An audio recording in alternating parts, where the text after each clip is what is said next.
अस्सलामुअलैकुम मेरे प्यारे दोस्तों। उम्मीद है आप सब लोग खैरियत से होंगे। अल्लाह बरकत दे आपके घरों में, आपकी ज़िंदगियों में। आज मैं आप सबसे शेयर करने वाली हूँ खोया मलाई कुल्फ़ी बनाने की ऐसी शानदार रेसिपी जिसको आप घर में बहुत ही आसानी से, बहुत ही जल्दी और बहुत ही कम खर्च में बनाकर तैयार कर लेंगे। बाज़ार की निस्बत आपको बहुत सस्ती पड़ेगी और उसके अलावा बहुत ज़्यादा हेल्दी भी होगी, बहुत यमी भी होगी। घर में बनाकर तैयार करेंगे तो इसके लिए अगर आप चैनल पर नए हैं और चैनल को अभी तक सब्सक्राइब नहीं किया तो चैनल को सब्सक्राइब कर लीजिए।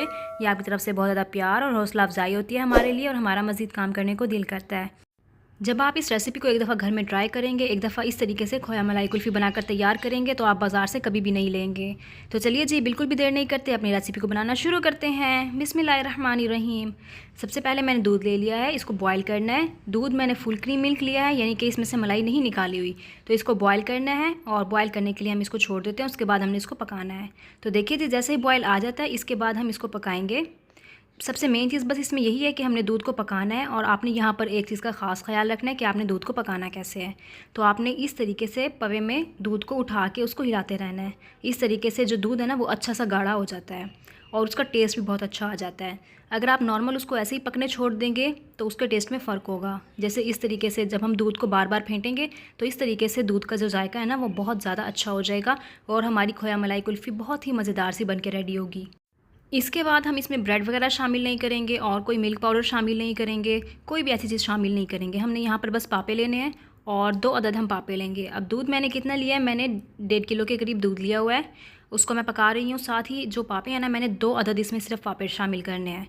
तो इसको अच्छे तरीके से हम पीस लेंगे। आप बेशक इसको पीस लें या किसी ग्राइंडर में ग्राइंड कर लें या हाथ की मदद से ऐसे इनको क्रश कर लें। तो आपने इसको बिल्कुल बारीक बारीक और बिल्कुल क्रश फॉर्म में कर लेना है।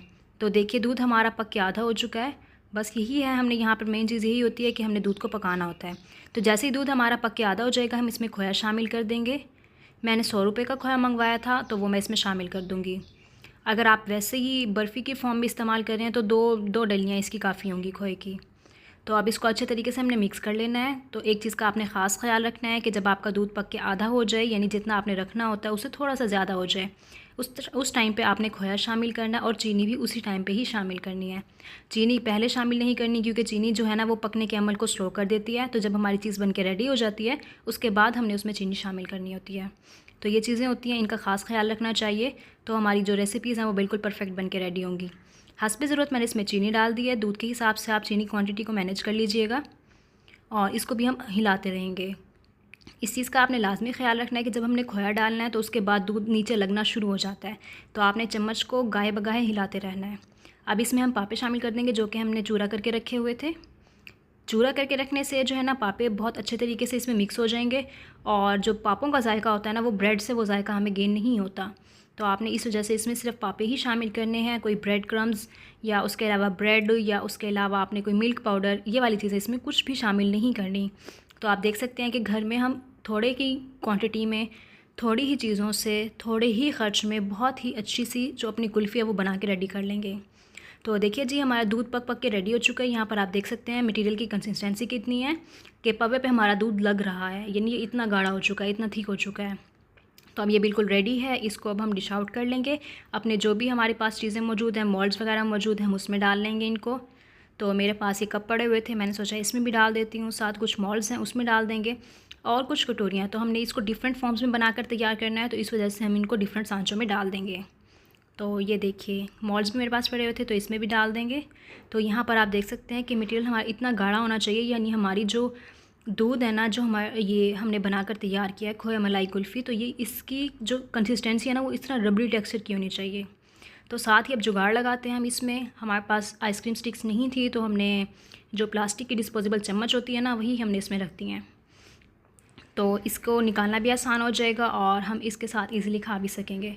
चलिए जी, ऊपर थोड़े से हम बादाम स्प्रिंकल कर देंगे इसको मज़ीद मज़ेदार करने के लिए और इसकी खुशबू और जायके को बढ़ाने के लिए हम इसमें बादाम शामिल कर देंगे। तो जैसे वो मुल्तानी कुल्फ़ी होती है उसमें हम ऊपर से ही बादाम स्प्रिंकल करते हैं, या हमने अगर कुल्फ़ी बनाई है तो हम उसको बादाम के ऊपर रोल कर देते हैं तो वो ऊपर चिपक जाते हैं। तो सेम वही चीज़ हम फॉलो करेंगे और उसी तरीके से हम इसको बनाकर तैयार करेंगे। तो देखिए यहाँ पर चम्मच मैंने उल्टी साइड से डाल लिया ताकि अंदर वो स्टिक की तरह बन जाए। तो यही छोटी छोटी चीज़ें होती हैं, छोटे छोटे जुगाड़ होते हैं जो कि हमारी ज़िंदगी को आसान बना देते हैं और ऐसा करने में मज़ा बहुत आता है। तो देखिए जी, अल्हम्दुलिल्लाह हमारी रेसिपी बन के रेडी हो चुकी है। अब ये चीज़ें हैं, इनको हम उठाकर फ्रीज़र में रख देंगे। और आपने एक चीज़ का ख़ास ख्याल रखना है कि आपने फ्रीज़र में नीचे वाली जो लेयर होती है ना, वहाँ पे नहीं रखना है, इसको जाली के ऊपर रखना है, तो उससे ये सही तरीके से जमेगी। अगर आप नीचे रखेंगे तो बहुत ज़्यादा बर्फ़ जम जाएगी और फिर उसको उतारना मुश्किल हो जाएगा। तो आपने इसको जाली पर रखना है।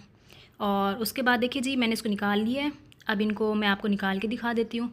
इस तरीके से पानी में उसको हल्का सा फेरना है और फिर उनको निकाल लेना है। तो इस तरीके से निकालना बहुत ज़्यादा आसान हो जाएगा और बहुत ही आसानी से ये निकल आएगी। ये देखिए, ये परफेक्टली जम चुकी है और उस तरीके से इसमें बर्फ़ नहीं जमी। जिस तरह अगर आप इसको नीचे थल्ली में रख देते तो बर्फ़ जम जाती, तो उस तरीके से इसमें बर्फ़ भी नहीं जमी। तो आप देख सकते हैं, इसको निकालना भी आसान है। पानी में आपने उसको रोल करना है, उसको घुमाना है और उसके बाद उसको ईज़िली निकाल लेना है। तो देखिए, हमारी कितनी मज़ेदार सी खोया मलाई कुल्फ़ी बन के रेडी हो चुकी है। बाज़ार से एकदम बेहतर है और बहुत ही कम खर्च में हमने बहुत सारी कुल्फ़ी बना के रेडी कर ली है। तो चलिए जी, हमारी आज की रेसिपी बनके रेडी हो चुकी है। अगर आज की रेसिपी आपको पसंद आई हो तो इसे अपने घर में ज़रूर ट्राई कीजिएगा, अपने फ्रेंड्स के साथ भी शेयर कीजिएगा। इसके साथ साथ अगर आप चैनल पर नए हैं और चैनल को अभी तक सब्सक्राइब नहीं किया तो चैनल को सब्सक्राइब कर लीजिए। ये आपकी तरफ से बहुत ज़्यादा प्यार और हौसला अफजाई होती है हमारे लिए और फिर हमारा मज़ीद काम करने को दिल करता है। अपनी दुआ में हमें याद रखिएगा। आप सबके लिए भी ढेर सारी दुआएँ हैं। अल्लाह हाफ़िज़।